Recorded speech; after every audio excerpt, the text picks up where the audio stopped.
Nos acompañan acá adelante personas importantes, influyentes en el área de energías renovables. Está Natalia Arancibia, allá. Luego está aquí Juan Pablo Rego y Nicola Borregar. Voy a presentar a la primera expositora, que va a ser Natalia Arancibia. Ella es ingeniero civil industrial de la Pontificia Universidad Católica de Chile, está diplomada en Ingeniería de Transporte, es también máster en Ciencias de la Ingeniería, mención Gestión y Economía. Es subdirectora en Agencia Chilena de Eficiencia Energética y es ex jefe del sector transporte en Agencia Chilena de Eficiencia Energética. Quiero que le demos un aplauso a Natalia y que comience su exposición. Natalia.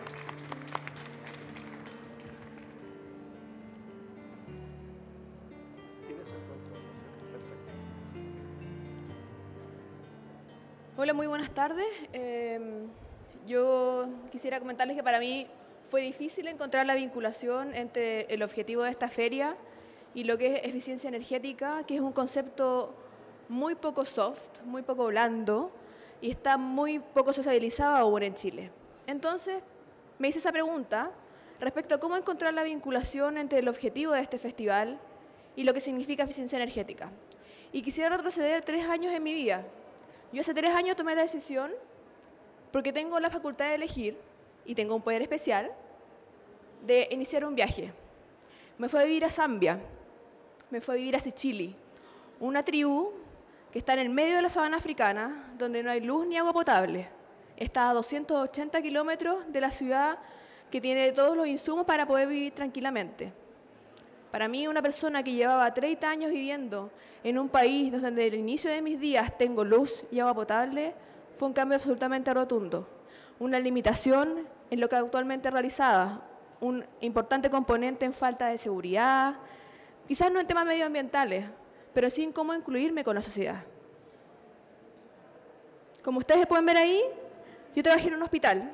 Trabajé en un hospital que no tenía ni luz ni agua potable. Por lo tanto, las medidas de higiene eran muy básicas. Lo que ven más allá, ahí, es nuestra Copec, o Shell, o Petrobras.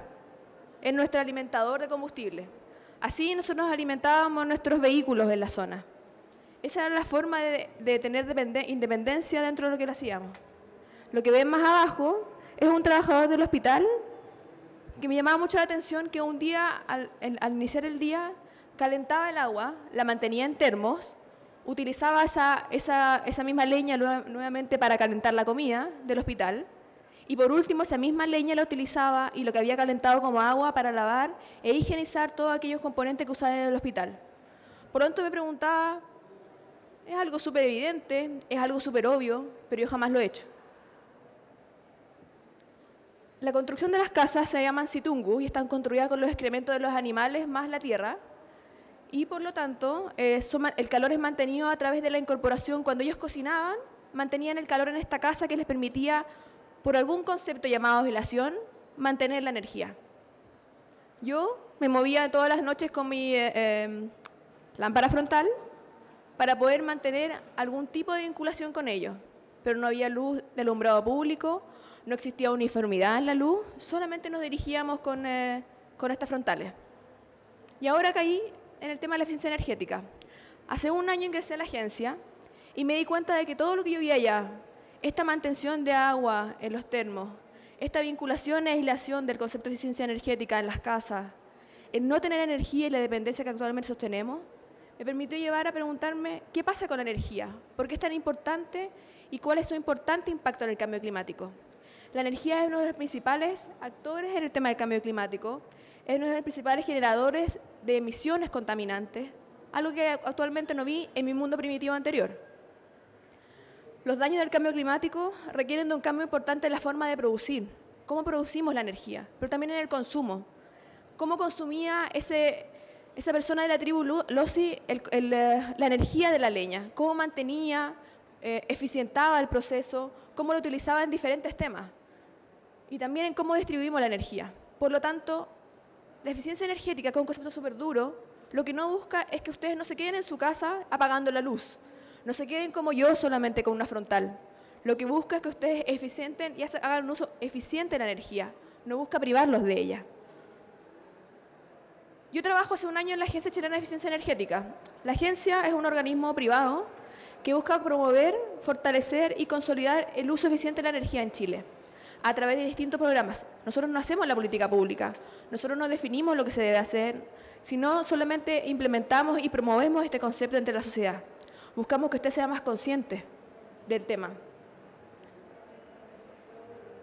Entonces, como yo les comentaba, buscamos a los actores locales, promovemos el concepto, consolidamos el concepto, fortalecemos este concepto. Pero aún así sigue siendo un concepto duro, difícil de entender, porque ustedes y yo somos los que somos encargados y protagonistas de este tema. Este gráfico muestra cómo es el consumo actualmente de energía. Si se fijan, la energía no es tan solo esta luminaria. El combustible es una energía. El 33% del consumo actual de Chile está ligado al transporte. El transporte y el movimiento que todos realizamos. El 38% está asociado a todo lo que significa la gestión y distribución asociada a industria y minería. Y el 26% a la edificación, todo lo que consumen esta feria, los locales comerciales, sus casas, la mía y todos los edificios públicos. La gran sorpresa y la gran alegría para nosotros es que el 28 de febrero del 2012 Sebastián Piñera entregó al país la Estrategia Nacional de Energía. Y el primer pilar de esta estrategia nacional es la eficiencia energética. Entonces tenemos una meta que busca un 12% de reducción en el consumo energético al 2020, la creación de un comité ministerial, porque este no es tan solo un tema de energía, es un tema de vivienda, es un tema de obras públicas, es un tema de medio ambiente. Por lo tanto, necesitamos desarrollar este tipo de lineamientos. ¿Por qué lo tenemos que hacer? ¿Por qué lo debería hacer yo? ¿Por qué lo deberían hacer ustedes? Porque nosotros estamos pagando por la energía, pero este pago por la energía y el abuso de esta energía está produciendo algunos daños, daños medioambientales, daños que preocupan a su familia. Pero también hay otras familias que son vulnerables y que finalmente les afectan el bolsillo.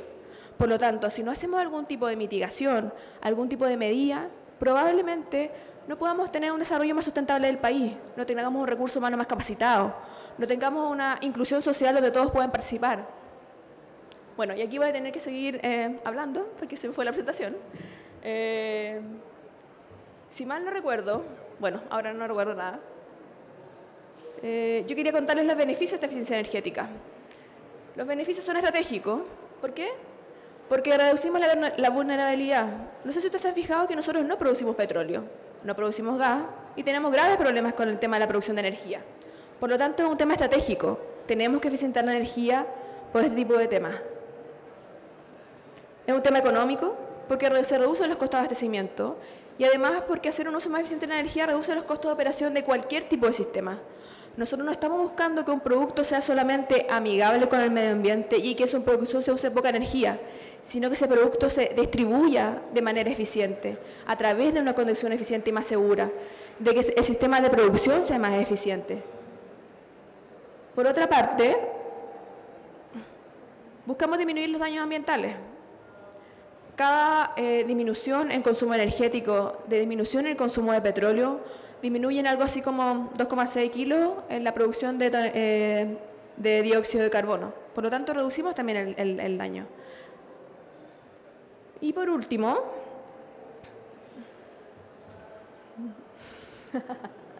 el último.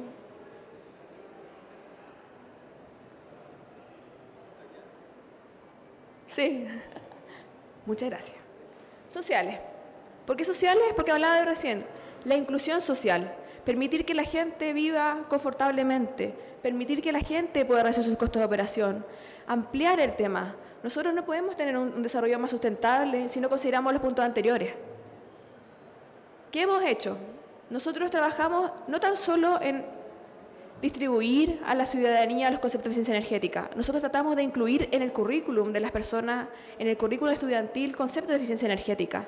Tratamos además de que ellos puedan ver en sus colegios implementaciones de medidas de eficiencia energética, de manera que no tan solo sea algo que pueden escuchar, algo que puedan leer, sino también algo que pueden ver y sentir.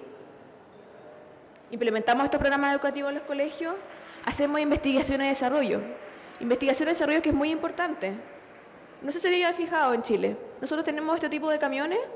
Esta fue una investigación que realizamos el año pasado, donde incorporando dispositivos aerodinámicos, los que están arriba, pueden disminuir algo así como un 15% en el consumo de combustible. ¿Por qué nosotros tenemos que ser responsables de esto? Porque probablemente no existe la política pública que lo impulse, existe el conocimiento de esto. Pero ustedes pueden exigir sistemas de distribución asociados, pueden no tan solo pedir el diseño del producto, pídanle también al sistema de distribución, tomen conciencia del sistema de distribución. Trabajamos en el transporte público. ¿Cómo hacer que ustedes lleguen más seguros a sus casas? Una conducción eficiente reduce algo así como un 13% del consumo de combustible, pero es una conducción también más segura y más amigable con el medio ambiente. Por lo tanto, también tiene un impacto positivo en nosotros y un impacto social. También queremos desarrollar capacidades. No tan solo queremos quedarnos en entregar un concepto y que ustedes lo realicen. Queremos desarrollar a personas que puedan ayudarlos y acompañarlos en este tema. Queremos conocer cuál es la oferta en las universidades respecto a este tema. Por lo tanto, hemos desarrollado cursos de certificación, donde han participado diferentes profesionales, hemos desarrollado alianzas internacionales. 3 mensajes para recordar que yo quisiera dejarles. La eficiencia energética es una manera concreta y cercana de ayudar a Chile a que Chile sea un país más sustentable, por todo lo anterior. Un tema de seguridad, disminuir la vulnerabilidad, un tema social, económico, ambiental. No podemos olvidarnos de que también incluye socialmente. Todos podemos hacer eficiencia energética. Por favor, no le pidamos a los demás que hagan lo que nosotros también podemos hacer. Lo podemos hacer en la escuela, en la casa, en la oficina. La agencia está para ayudarlos. Queremos continuar trabajando en el tema y formar redes de trabajo para construir una cultura de sustentabilidad y eficiencia energética. La mejor energía es la eficiencia energética. Y como volví al vuelo al inicio, todos tienen la facultad de elegir. Y les pido que elijan, que tomen la opción de construir eficiencia energética. Muchas gracias.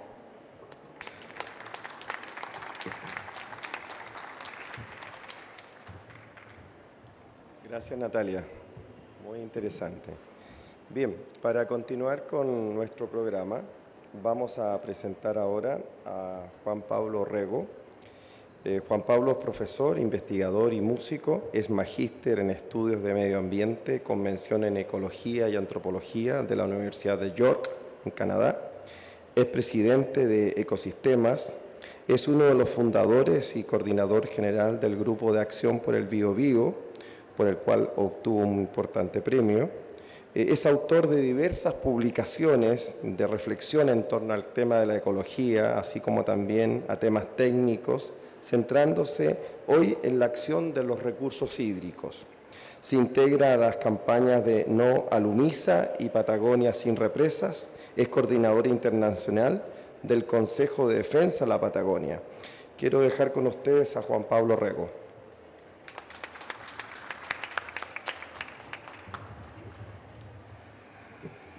Muchas gracias. Buenas tardes a todos. Respecto al tema que nos presentaban recién, yo diría que el desafío hoy día de la humanidad, no solamente de Chile, es ver cómo disminuimos la demanda y el consumo de energía, entre otras cosas. O sea, más que cómo generamos más, es cómo disminuimos la demanda y el consumo. Creo que es un desafío casi, diría yo, vida o muerte.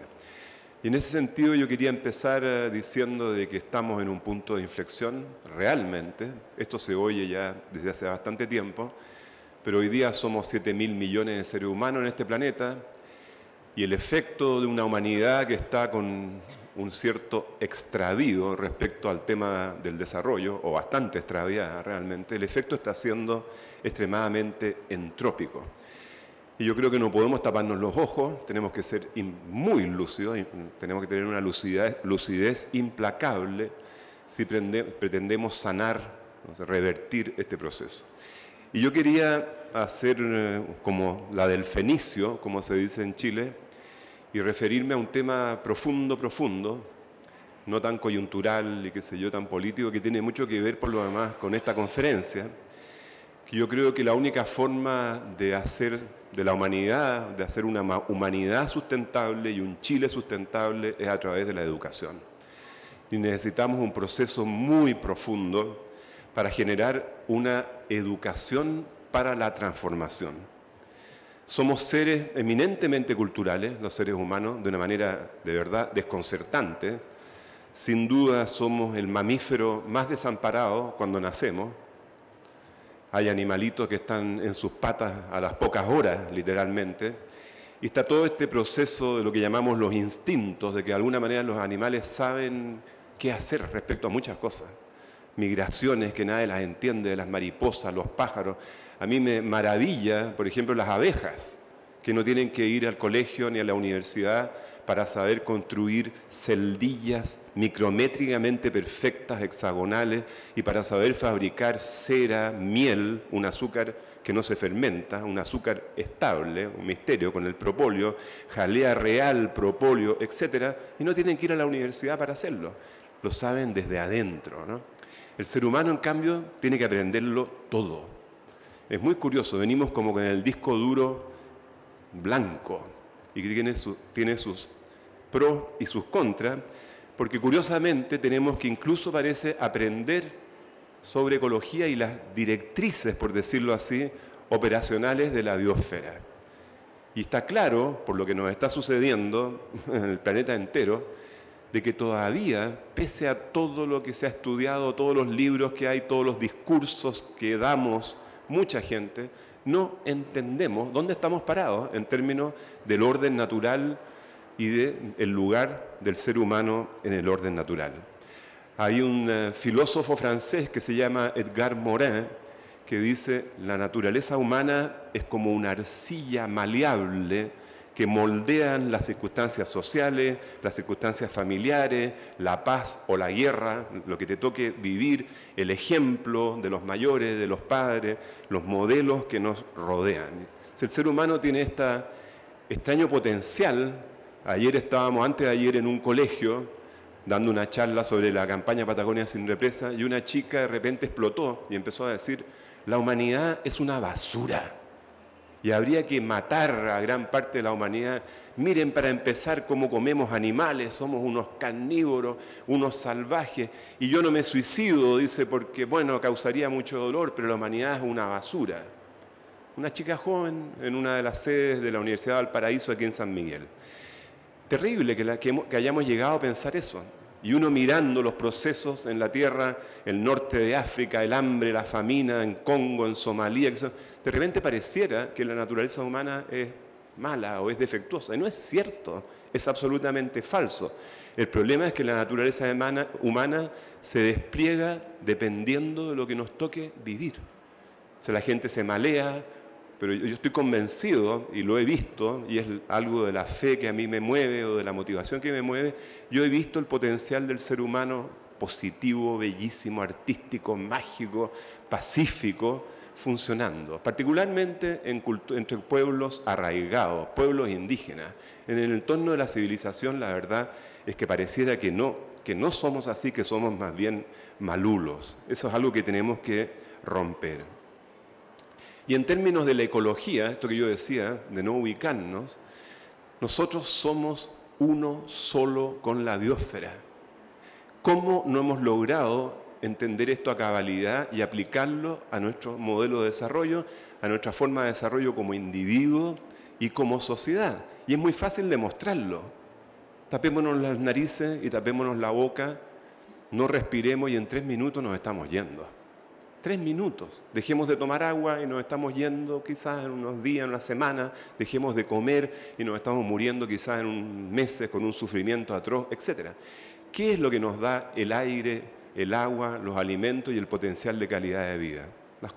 A las 4 cosas la respuesta es la naturaleza, la biosfera. Pero es más lindo todavía el tema, porque la verdad es que estamos respirando este aire milagroso que nos dan las plantas y el fotoplancton, que tiene 21% de oxígeno. Milagrosamente ahí está tratando la naturaleza de mantener estas variables en su lugar, en sus rangos óptimos, y nosotros estamos desbaratando los sistemas. Pero respiramos, inhalamos este aire con oxígeno y exhalamos dióxido de carbono, que es el gas de la vida también. Es el gas invernadero por un problema de cantidades, pero es el gas de la vida, que toman las plantas y lo transforman en nuestros alimentos. Estamos haciéndolo boca a boca con los bosques, las plantas y el fotoplancton de los océanos. Y lo tomamos por descontado o ni siquiera lo sabemos. Lo mismo con los líquidos, no se sonrojen, pero bebemos agüita y después hacemos pipí. Incluso en ese pipí, dependiendo de cuán carnívoros somos, estamos devolviendo el nitrógeno, en este caso, en nuestro caso, a un water, que después tiramos la cadena y tiramos ese pipí con 20, 30 litros de agua potable hacia las alcantarillas y los ríos del océano. No es un sistema muy inteligente, eso no es una alta tecnología. Pero de nuevo, tomamos líquido, devolvemos líquido. Con los sólidos es lo mismo. Comemos y devolvemos sólidos que de hecho podrían ser transformados en biogás o en fertilizantes. Lo que quiero tratar de decir es que ojalá pudiéramos redescubrir que somos, incluso a nivel atómico, son los mismos átomos que se están reciclando desde los orígenes de este planeta hace más o menos 5.000 millones de años atrás. Estamos adentro del flujo recursivo de la materia, la energía y la información de la biosfera. No estamos parados encima, no estamos separados, no la hemos trascendido y menos aún somos superiores a toda la naturaleza y los animales y las plantas. De hecho, los seres humanos ascendemos del microcosmos, de las bacterias, literalmente ascendemos de las bacterias. Entonces hemos llegado a un paradigma que nos separa y nos pone en forma arrogante y soberbia por encima de la naturaleza. Y ese paradigma nos está llevando en este momento, siento decirlo, creo que ustedes lo saben perfectamente porque se siente y se ve, a una especie de apagón de la biosfera. Algunos de nosotros vivimos en el Cajón del Maipo. Yo vivo en San Alfonso. Se está secando el Cajón del Maipo, se está secando la región metropolitana. Tenemos aquí en Coquimbo ya zona de catástrofe hídrica. Y no se dice mucho, no hay un análisis sistémico. Ahora es muy difícil ahora, ¿qué hacemos con el cambio climático? La única forma de contrarrestarlo es actuar como humanidad. Porque la sequía del Cajón del Maipo, la región metropolitana, es bien poco lo que Chile, hay que hacer todo lo que se pueda, pero Chile solo no puede solucionar el problema del cambio climático que nos está afectando acá. Es la humanidad que tiene que actuar en su conjunto. Y para eso, vuelvo a decir, necesitamos entender dónde estamos parados. Y no lo entendemos. Y si ustedes miran al mundo, los países que están desarrollándose en forma salvaje, China, mismo Estados Unidos, Rusia, India, seguimos en las mismas, como si realmente el planeta, esta biosfera, no tuviera límites. Y nos hemos embarcado en una carrera totalmente materialista, es verdad, en que lo único que pareciera que importa son las cosas cuantitativas y hemos dejado detrás lo cualitativo. Yo hago siempre una metáfora. Una persona desnuda, una metáfora, pero desnuda, meditando, que deconstruye y que logra llegar a un nivel elevado de conciencia, serenando su mente, etc. Está plena, sin necesitar nada. Y al revés, esta civilización crea seres humanos que están siempre persiguiendo más autos, más microondas, más cosas, más plata, más cosas materiales, en vez de desarrollar lo cualitativo, nuestra mente. El otro día veía una película de una pildorita que le permitía a una persona acceder al 100% de su cerebro y todo lo que eso podría significar. Nosotros estamos usando un porcentaje ínfimo de nuestras capacidades mentales, espirituales, culturales. Yo diría un poco en la beta budista que estamos ciegos, dormidos, como dice el budismo, sordos incluso e insensibles, y es un fenómeno sociocultural masivo hoy día y global. El sistema está construido en torno a este paradigma erróneo y se nota. Fíjense, Santiago es un buen ejemplo o muy mal ejemplo. Debajo de esta lápida de cemento, como decía mi ex suegro, don Eduardo Astorga, están de los suelos los mejores suelos del planeta Tierra, que se dan en algo así como el 11% de la corteza terrestre, y los hemos tapado con una ciudad, con cemento. Imagínense la fruta, el trigo, los cereales que podríamos estar produciendo en este ex valle maravilloso en términos de naturaleza. Y les quería contar, para terminar, ir cerrando, que ha ocurrido una especie de cambio de paradigma en el tema de la teoría de la evolución que muy poca gente se ha dado cuenta, y es muy bello. Porque el neodarwinismo, Darwin era muy brillante, pero lo que ha pasado después con el neodarwinismo, terminó enfatizando el neodarwinismo la competencia, en el entorno de la naturaleza. La selección, al final, que gana el más fuerte, el león en la punta de la pirámide. No existen las pirámides, por lo demás, en la naturaleza. Es una biocracia horizontal. Yo no digo que sea Darwin, digo que es el neodarwinismo. Y también, eso sí, Darwin se equivocó en una cosa. Él vio la evolución de las especies sobre un medio ambiente estático. Y por supuesto que ya se ha ido descubriendo hace bastante rato que el medio ambiente coevoluciona junto con las especies, par y paso, mano a mano. Y finalmente, que es lo que está cambiando ahora, esta teoría de Darwin de la selección natural de mutaciones al azar. Hay una cantidad de fenómenos en la naturaleza que son totalmente inexplicables de acuerdo a esta teoría de la selección natural de mutaciones al azar. Por ejemplo, el mimetismo. Por ejemplo, una orquídea que adquiere la forma exacta de la hembra de una especie de avispas. No solamente tiene la forma, emite la feromona que emite la avispa hembra. Y los huevos de esta especie de avispa fructifican primero los machos, los de los machos. O sea, hay un montón de avispas machos que no tienen hembras para aparearse y que terminan haciendo el amor con la orquídea, que tiene la forma de la hembra y que tiene la feromona. Y en ese proceso poliniza las orquídeas. Están mezclados ahí el reino de las plantas con el reino de los insectos. En teoría darwiniana o neodarwiniana eso es imposible. Bueno, hay una mujer, y esto es muy bonito porque la teoría de un hombre termina enfatizando la competencia. Aparece una microbióloga, Lynn Margulis, que estuvo en Chile, acaba de fallecer hace como 6 meses, microbióloga maravillosa, que le ha dado una vuelta total a la teoría de la evolución. Y ella está demostrando, yo por el libro que he leído está demostrado, que la evolución procede a punta de cooperación, no de competencia, de simbiosis, de la capacidad que tienen los átomos, los elementos, etcétera, de combinarse, de hacer sinergias, de cooperar. Y uno mira alrededor, incluso nuestros cuerpos, las mitocondrias, los cloroplastos, eran microorganismos independientes, autónomos. Entonces han habido seres a nivel microscópico que han sabido fundirse unos con otros para adquirir ciertas capacidades, fermentar, respirar oxígeno, hacer fotosíntesis, movilidad, etc.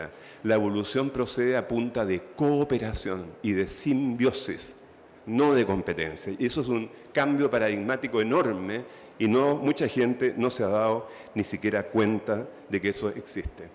Y quería terminar diciendo, punto de inflexión, crisis socioambiental realmente dramática en este planeta, pero ese otro mundo que es totalmente posible, ese mundo con un paradigma distinto, aprender de los pueblos indígenas, de la misma naturaleza, está a 1 micrón de distancia.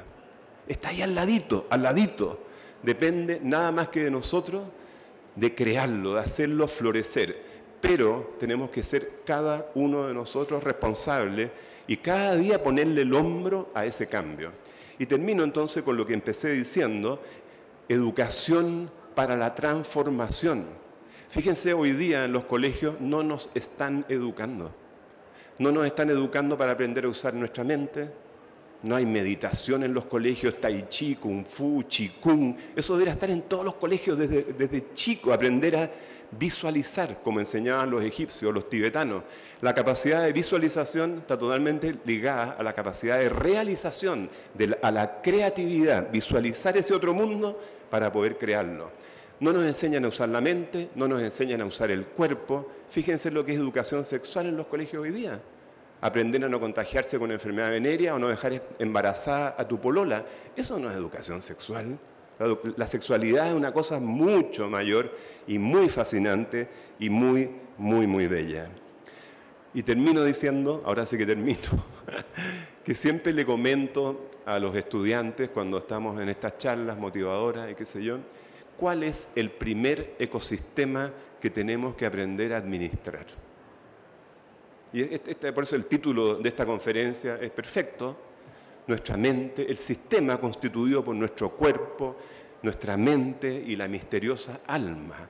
¿Qué es lo que comemos? ¿Qué es lo que bebemos? ¿Qué es lo que fumamos? ¿A qué nos exponemos visualmente? Porque también, como enseñaba Óscar Ichazo hace muchos años, las impresiones, todo lo que entra por nuestros órganos del sentido también es alimento. Y es el alimento más fino, incluso que el aire, el más elevado. ¿A qué nos exponemos? ¿Qué películas vemos? ¿Qué juegos jugamos los niños? Etcétera. Entonces, está en nuestras manos también. Con el aire es medio complicado. Estamos en Santiago, ¿cómo cambiamos el aire? Tenemos que irnos quizás a provincia. Con el agua, wow, terminar tomando agua embotellada, el negociado del mundo en vez de solucionar el problema de las aguas, etcétera. Con los alimentos hay más opción, etcétera. Pero insisto, necesitamos un cambio muy fuerte cultural y de mentalidad y generar un sistema de educación para el cambio, educación para la transformación, educación para generar este paradigma nuevo incorporado en nuestros cuerpos, nuestra mente y nuestra alma. Gracias.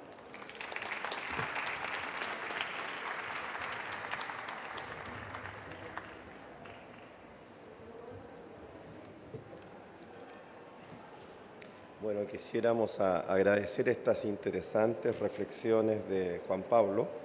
Estamos en cómo hacer un Chile más sustentable y le vamos a dar la palabra ahora a Nicola Borregar.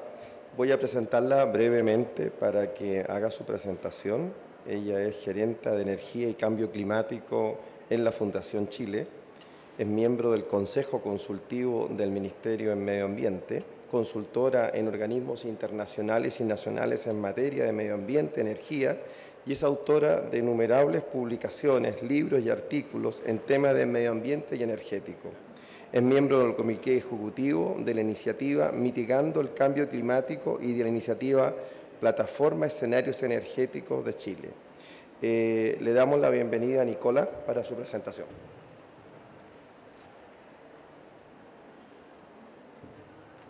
Muchas gracias por la invitación. Yo estaba visualizando cuando estaba hablando Juan Pablo esta imagen de la persona desnuda. Si yo estoy ahí, Juan Pablo, tú me vas a tener que cooperar con una mantita o algo, porque soy muy friolenta. Vamos a hablar aquí también, seguimos hablando ahora de lo mismo, de lo que habló ya Natalia y Juan Pablo en parte también, del cambio climático. Ya no vamos a tener tanto, yo no voy a tener tanto frío más en unos años más, en unas décadas más, porque estamos claramente en una vía rápida, carretera rápida hacia mayor y mayor calentamiento global. Pero todo esto empezó no por una preocupación de la gente, sino esto empezó unos 2 décadas, un poco más de 2 décadas atrás, y lo empezaron unos científicos, esta preocupación de que algo está cambiando acá, y entonces esos científicos relacionaron los cambios climáticos, el calentamiento global, con ver, a ver, ¿de dónde viene? ¿De dónde es una situación natural? ¿Es una situación provocada por algo que estamos haciendo nosotros? Y ahí entonces se dieron cuenta y vieron, a ver, que hay efectivamente una acumulación de ciertos gases en la atmósfera que lleva probablemente a este mayor y mayor calentamiento global. Y esto lo empezaron a relacionar con la actividad humana, es decir, ¿de dónde vienen esos gases que de repente están presentes de manera increíble comparado con la historia, increíble ahora en estos años, de repente en la atmósfera? Esto se puede relacionar con la actividad humana.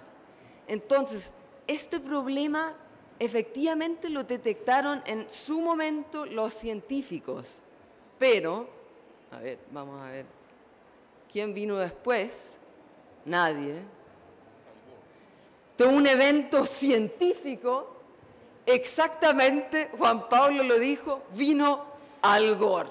Al Gore con su libro, su video de la verdad incómoda. No sé si ustedes se acuerdan de esto. ¿Quién se acuerda de este video de la verdad incómoda? Llegó Al Gore, llegó el tema a los políticos con esto. Y eso no fue suficiente porque de la realidad política llegó finalmente a nosotros. Y ahí el Times nos dice, preocúpense, preocúpense, pero ya urgentemente. Y de cambio climático, entonces, llegamos a esta cosa de la huella de carbono, de la preocupación de las personas al tema concreto y a acciones concretas. Eso es la huella de carbono. La huella de carbono son las emisiones que producimos nosotros a diario. Todos los días cuando nos levantamos, empezamos ya. Se refleja en cómo vivo, cómo me muevo, cómo me transporto, cómo trabajo, qué hago, etcétera, etcétera. Eso es nuestra preocupación. Y la huella de carbono, lo interesante es que se relaciona con todas las otras actividades, todos los otros impactos de los que está hablando Juan Pablo. No es solo la huella de carbono, no es algo que único y solamente las emisiones de CO2, sino si yo manejo mi huella de carbono, empiezo a manejar muchos impactos ambientales que tengo, me relaciono realmente con lo que está pasando en mi alrededor. Esto salió unos años atrás acá, el tema de la responsabilidad. ¿Cuáles son las causas del smog? ¿Cuáles son las causas de la huella de carbono, del cambio climático? ¿Cuáles son las causas de lo que está pasando con el agua aquí? Los taxis, señor, los taxis son siempre los otros. El taxista dice, las micros, señor. Ahí dicen los automovilistas, las micros y los taxis. Las micros, los taxis y los autos, señor. Y la señora aquí con su tremendo fueguito. Pero los perritos y los gatos sí que tienen la sabiduría. La gente, es la gente. Nosotros somos los responsables de lo que está pasando. Entonces, lo que nosotros tenemos que hacer es conocer nuestra huella, medirla, reducirla, compensarla y obviamente también pedir un marco regulatorio y vigilemos a las empresas. Y para eso está la Natalia, que viene de la Agencia Chilena de Eficiencia Energética. Hablemos con ella para que empuje a nivel político el tema. Conocer la huella de carbono. Todo esto está presente en nuestra huella de carbono. Todo eso tenemos que medir. Ejemplo de cálculo, el auto. Casi todos nosotros aquí yo creo que usamos el auto. Entonces ahí están los cálculos. Todas las cifras están ya a la mano. Eso es muy fácil, sencillo de calcular nuestra huella. Se ve muy complejo, pero al final son cositas que todos sabemos. Poder calorífico de la gasolina, factor de emisión de la gasolina, emisiones del automóvil. Son ahí disponibles esas cifras a nivel de muchas páginas web y muchas fuentes de información. Ahí están nuestras fuentes de información que tenemos, nuestra cuenta eléctrica, nuestra cuenta de gas. Eso es lo que estamos emitiendo a nivel diario. Y ahí entonces uno puede llegar a calcular su huella a nivel del hogar, a nivel de transporte público que uso yo, a nivel de mi transporte particular. ¿Tengo viajes aéreos? Yo lamentablemente que sí, y eso es terrible en la huella. Y se calcula entonces la huella total. En Chile, la huella típica de una persona son más o menos 4 toneladas al año, más o menos, aproximadamente. Vamos entonces con el... ¿Dónde? Me quedé pegada con el... ¿Dónde podemos medir? Vamos, en Chile podemos medir en... No sabemos, en distintas páginas web. Me están apuntando a... Me siento ya. Ahí va. Por ejemplo, en la página web de Metrogas, hoy día se puede calcular. No es malo, es bastante sencillo el cálculo que se hace ahí en la huella de Metrogas. Otras formas, y también más explícito y más explicativo, está esta fundación Reduce tu Huella, mucho mejor. Entran en la página web de la fundación y realmente les da como más señales de lo que está pasando. Otras formas de medir la huella es el Watson.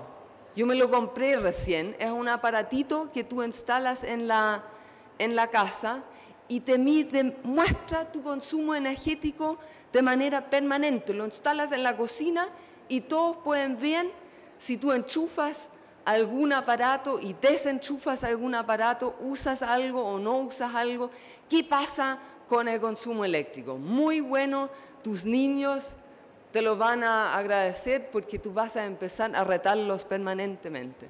Aquí está mi niña presente que se está riendo. Sí, Juan Pablo pregunta cuánto cuesta ese aparato. Sí, esa es la noticia mala. Pero yo les puedo prestar el aparato. Si alguien se quiere inscribir por una semana, cuesta 100.000 pesos, efectivamente. Pero el valor educacional de llevar esto al colegio, a tu hogar, a tu lugar de trabajo, es muy grande. Reducir. ¿Cómo reducimos? ¿Qué tienen que ver estos animalitos? Volvemos a África.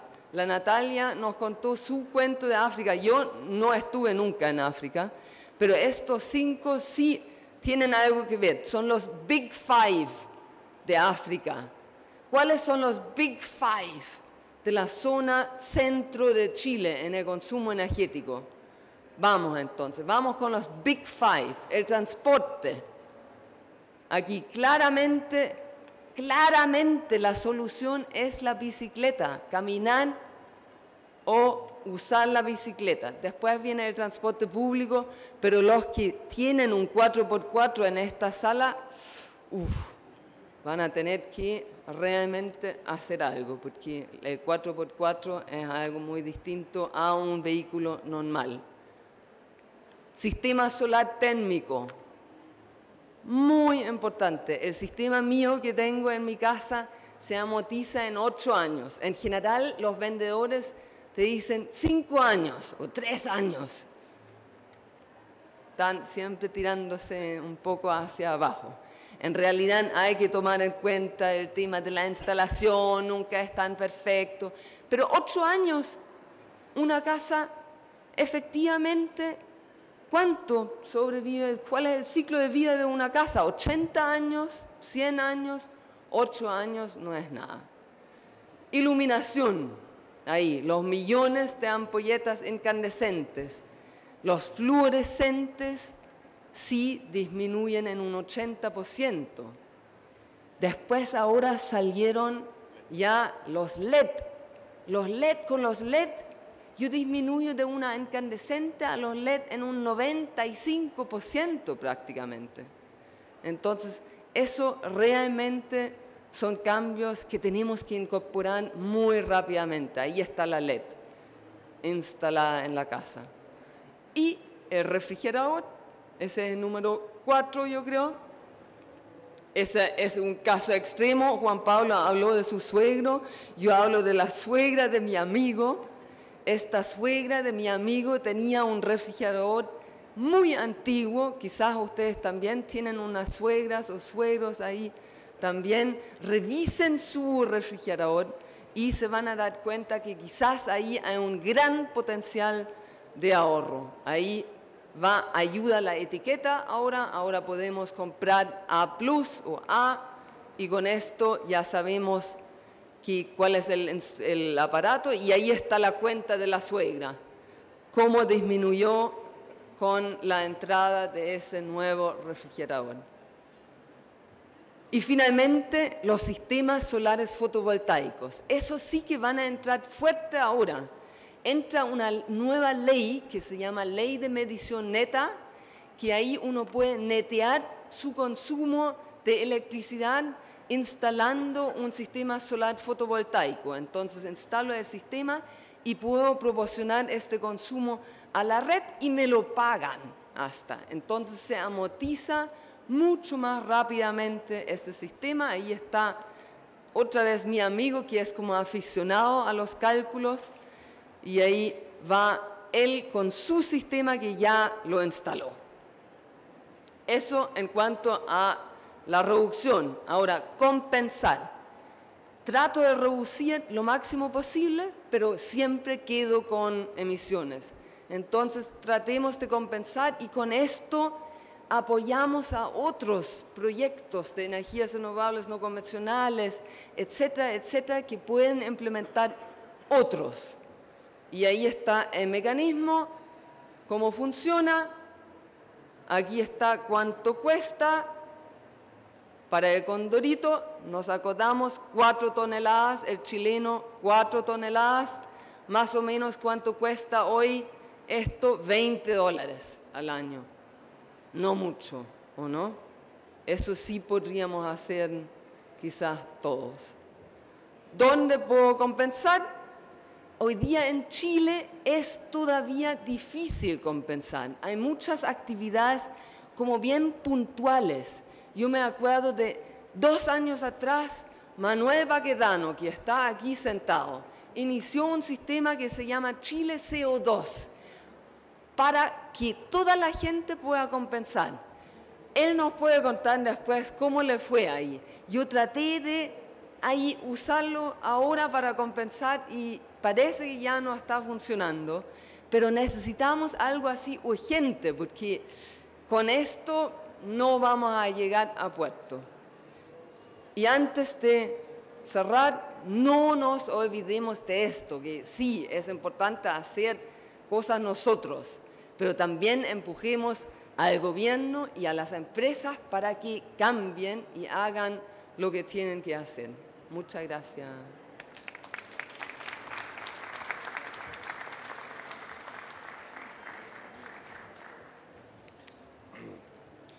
Bueno, para terminar este foro, quisiéramos agradecer a Natalia, a Juan Pablo y a Nicola su presentación. Lamentablemente, por factor tiempo, yo tengo que ir a otra sala, ahora no vamos a poder hacer preguntas, pero estoy seguro que Natalia, Juan Pablo y Nicola pueden interactuar con la audiencia, digamos, y le vamos a dar un aplauso y terminamos este foro por el momento. Muchas gracias. Por favor, llenen las encuestas que están en sus asientos para tener la información del evento. Esa, la dejan ahí, por favor. Gracias. Nicola.